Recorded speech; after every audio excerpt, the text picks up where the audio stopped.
ভাৰতীয় জনতা পাৰ্টি গুৱাহাটী মহানগৰ জিলাৰ সভাপতি হিচাপে দায়িত্ব গ্ৰহণ কৰে তপন কুমাৰ দাসে। হেঙেৰাবাৰীস্থিত জিলা বিজেপিৰ কাৰ্যালয়ত এক আড়ম্বৰপূৰ্ণ অনুষ্ঠানৰ মাজেদি তপন কুমাৰ দাসক প্ৰদান কৰা হয় সভাপতিৰ দায়িত্ব।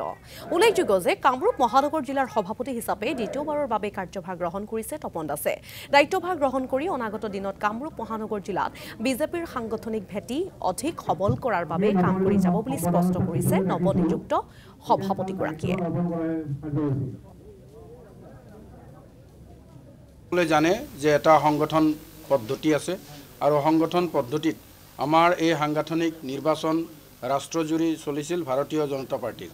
তো ভাৰতীয় জনতা পাৰ্টি অসম ৰাজ্যিকৰ পৰা মোক দ্বিতীয়বাৰৰ বাবে গুৱাহাটী মহানগৰ জিলাৰ সভাপতিৰ দায়িত্ব অৰ্পণ কৰিছে আৰু মই এই চেগতে আমাৰ জিলাৰ ৰাজ্যিক সভাপতি মাননীয় ভৱেশ কলিতা ডাঙৰীয়া, আমাৰ ৰাজ্যৰ যশস্বী মুখ্যমন্ত্ৰী ডক্টৰ হিমন্ত বিশ্ব শৰ্মা ডাঙৰীয়াকে আদি কৰি মোৰ জ্যেষ্ঠ সকলো কাৰ্যকৰ্তাকে মই ধন্যবাদ জ্ঞাপন কৰিছোঁ আমাক দ্বিতীয়বাৰৰ কাৰণে গুৱাহাটী মহানগৰ জিলাৰ সভাপতিৰ দায়িত্ব অৰ্পণ কৰাৰ বাবে।